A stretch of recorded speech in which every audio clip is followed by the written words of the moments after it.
হাতে মাত্র আর কয়েকদিন, এরপরই শুরু হবে বাঙালির শ্রেষ্ঠ উৎসব দুর্গাপুজো।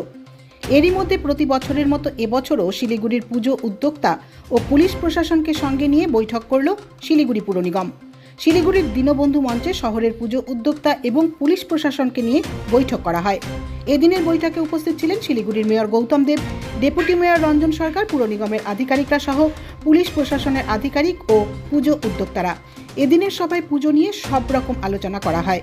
পুজো নিয়ে ঠিক কী নির্দেশিকা রয়েছে তা জানানো হয় পুজো উদ্যোক্তাদের।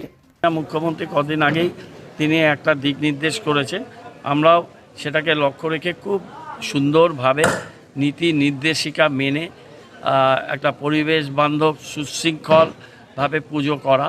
প্রচুর মানুষ আছেন, হাজার হাজার মানুষ এখানে আসবেন ডুয়ার্স থেকে, টেরাই থেকে এবং সারা বাংলা থেকে, বাংলার বাইরে।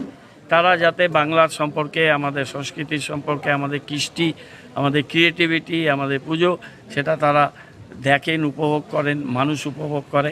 সেটা জন্য আমরা মহালয়া দিন আমরা 64টি জায়গায় একসাথে মহিষাসুর মর্দিনে আমরা অনুষ্ঠানটা করব। সেদিন থেকেই আমাদের পুজোর ঘণ্টা বেজেই যাবে।